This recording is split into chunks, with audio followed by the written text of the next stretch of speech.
last my 60 years of the life wrong. They're not going to own up to that.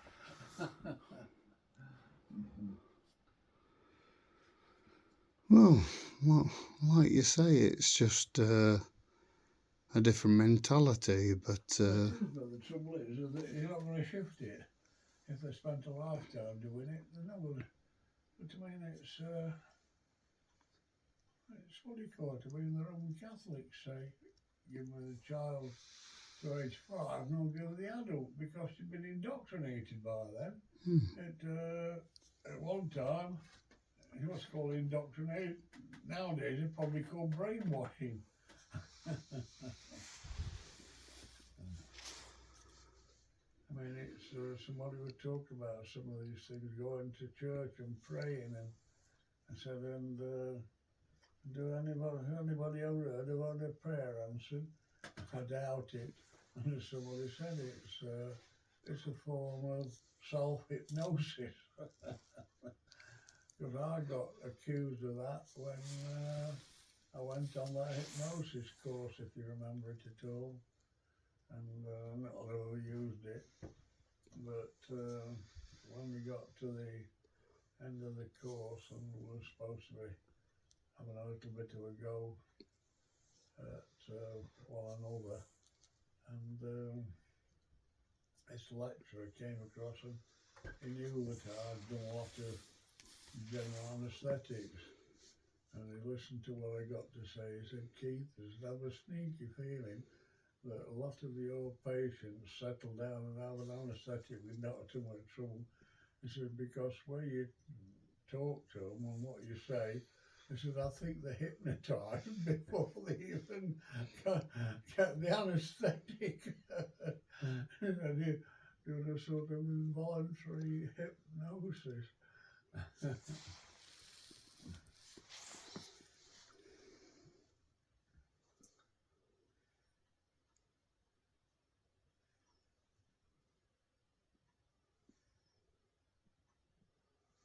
I say, but you've been around from what, 1940s, and went through the 60s, and like I say, it's people have got such short memories.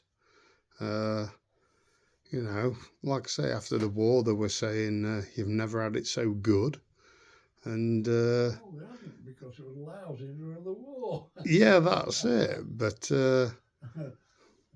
They never did have it so good. They certainly had it better than it was yeah, during the war. but the amount of things that they were preaching, like we've come up with a new technology. It says, oh, nuclear power. It says it'll be that cheap to make energy. You won't even have to bother sending your bills. Yeah. I says, well, that's exactly what they're doing now. Now they're putting up the windmills again to generate this electricity, but your bill's never going to come down because it's charged by unit price across the whole of Europe. So they're not going to change that. They could put up millions of them. I says, it still won't alter the price of what you're paying because it's paid by unit price. Yes, but it's hardly nuclear thing. They stopped doing that because they don't know what to do with the pollution and the leftover radioactive things. That's that Charlie's mantra, isn't it, I've told you? Well, he shot himself, didn't he? When they privatised it all. No, he didn't shoot himself. Yeah, well, no, he was scared. Well, it was. He had a bit of a breakdown and he resigned. And he took his pension early because he reckoned he knew what was going to happen. And he's just right, it did. But here's one that he always laughs about was playing the fens. I must have told you this before. Yeah, I says, because, yeah, I said they had in Amsterdam, was it Amsterdam or Rotterdam or places like that, they had, I says, they drained all their, well, even here, probably in Lincolnshire, probably the same way. They use the windmills, using nature, as it were, as a pump to pump all the water and drain all the fens and everything else and build the irrigation and obviously, you know, make higher ground and drain all that so they could use it as farmland. I says, and then and then once they got the farmland, they realised it was it was cheaper to probably go electric, didn't they? Or the electric, or they went electric because, you know, or yeah, the pumps, because the pumps were, you know, rather than the mechanical way, do it by electric. Yeah, I says, so they did it by electric, and then as soon as they'd they'd done it by electric, and the electric's costing too much now, I says, they're going back to putting the turbines in to produce it. It says, well, on that basis, you're better off leaving the bloody windmills up. I says, it's come full circle, hasn't it? Yeah, it's come full circle again. They said that it costs so much to build them with the concrete that it costs energy to make the materials for the concrete. And then you've got to build it, shutter it, and then the amount of oil that's got to go into it and everything else, and the blades have got to be made.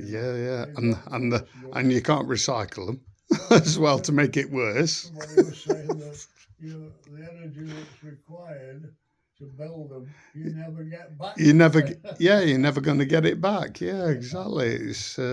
It's false economy. But it looks good on your eco-friendly budget, doesn't it? You know. Yeah. Oh yeah. Even though we generate less than 1% of the world's pollution, for some reason we've got to be the ambassador for this bullshit. It don't make any sense to me. Well, a lot of it doesn't. But if you a lot of those things, particularly. About religion and things. Did you ever read that? No, didn't you? Oh, it was Alex that went to see Dawkins, wasn't it, recently? Yeah? I can't remember. He got to see him and he bought a book back of his. He got it signed, if you can call it that. Looks like somebody's been smudged on the page. But he's a big evolutionist, and he did that Selfish Gene book, and also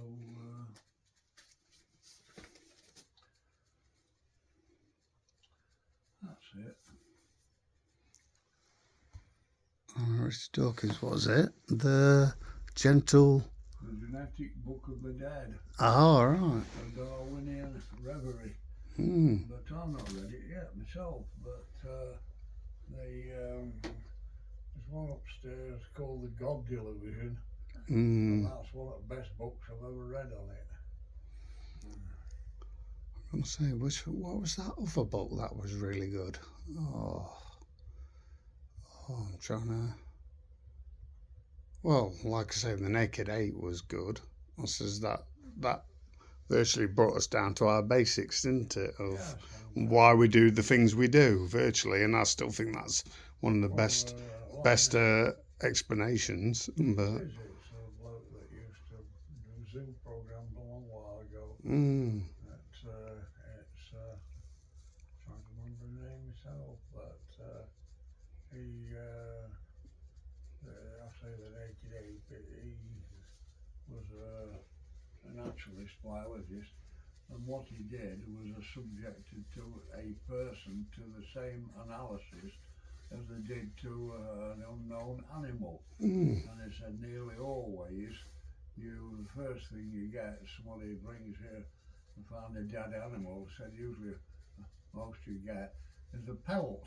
And he said that's why he called it The Naked Ape, because if somebody brought a human's pelt, that's what it would look like. Well, yeah. And they compared it back to all the habits that other animals have got, and it's amazing how many ours are very, very similar.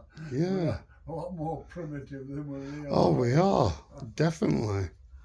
I says, then again, if they skin me, I says, I still think they make a decent rug out of me, to be honest, but especially at my age. The Germans like folks with tattoos. I reckon that they used to make lampshades out of human skin with tattoos on for some pattern on them. Yeah, well, I says they won't get cold feet if they skin me and use my back as a rug. Well, yeah.